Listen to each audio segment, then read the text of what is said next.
Do you want to know why your jaw is hurting and what you can do to help it? First off, why is your jaw hurting? What have you been told? What is your treatment plan for resolving it?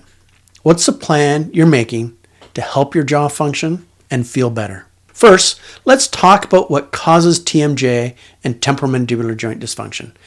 There are three main components to consider. The first component is the disruption in how the head and the jaw functions. This involves several factors. The temporomandibular joints, or TMJs, connect your jawbone to your skull. Any misalignment or damage to these joints can cause pain and dysfunction. The muscles and ligaments around the TMJs, along with the little articular disc, which is made of fibrocartilage, it's a different kind of cartilage than in your knees, these are crucial for jaw movement. When these components aren't working harmoniously, it can lead to TMJ disorders. Issues with your nervous system, neck, spine, and pelvis can affect how your jaw functions. I have seen it in multiple cases where trigger points in a woman's uterus have referred pain into their jaw. An imbalance in one part of your body can ripple out and cause TMJ problems. The second component involves mental and emotional factors.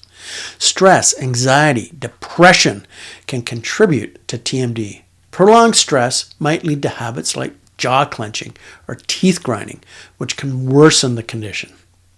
And finally, other potential causes include dental issues like misaligned teeth or changes in your bite from physical trauma, such as car accidents, dental work, or head injuries. In many cases of TMD, you will see signs and symptoms that overlap or mimic other disorders that might seem unrelated.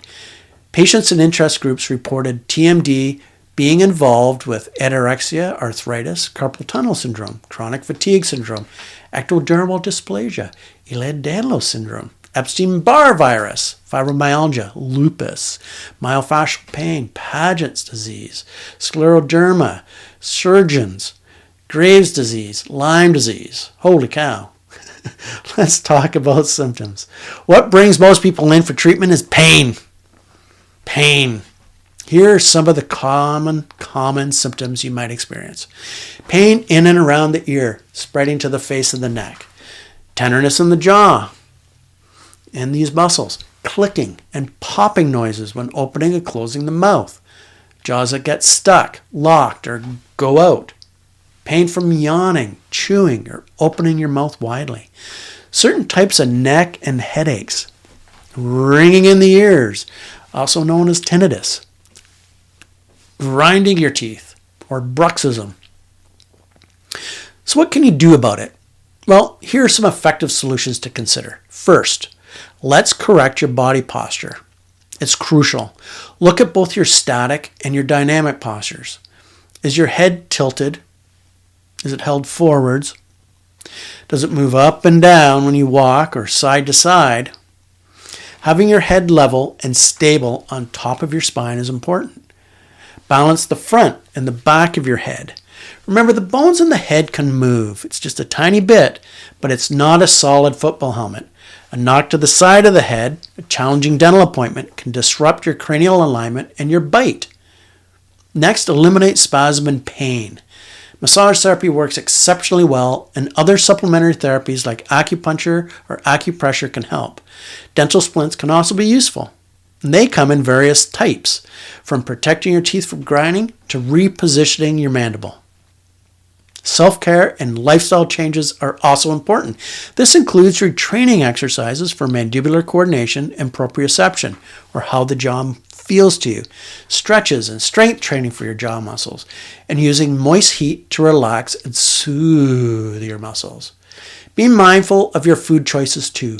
Opt for soft, non-chewy foods and consider scheduling your food according to how hard it is to chew. Managing your stress is crucial. Consider counseling or biofeedback to address emotional stress factors that might be causing clenching or grinding. In some extreme cases, you might have to make some big lifestyle changes, looking at your job or relationship to eliminate stress. Before doing any permanent alterations to your teeth to change your occlusion or your bite, it is recommended that you balance all the other aspects of your being first.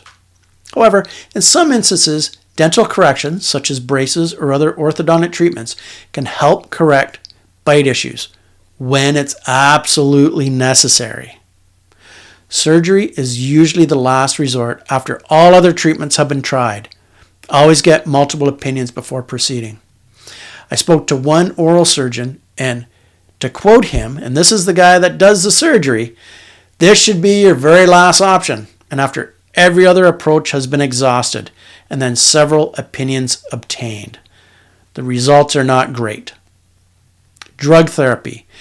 Now, this can include muscle relaxants and anti-inflammatories. While they can help manage the pain, it's important to use them cautiously and avoid dependency and side effects. Sometimes antidepressants are prescribed due to the link between temporomandibular joint dysfunction, anxiety, and depression. Discuss with your doctor if your TMD symptoms preceded or followed your depression. I'd avoid Botox treatments, as I don't recommend them for treating temporomandibular joint disorders. It's a band-aid treatment at best, and it can be a can of worms at its worst. Temporomandibular joint dysfunction is a complex condition with multiple causes and contributing factors. By understanding all these causes and working with the right healthcare professionals, you can find relief and improve your quality of life. If you found this information helpful, give me a thumbs up, subscribe to my channel for more tips on managing your TMJ and related conditions. If you have questions or comments, leave them below. I love hearing about this. Do a little dance when I get them. And I look forward to seeing you next video.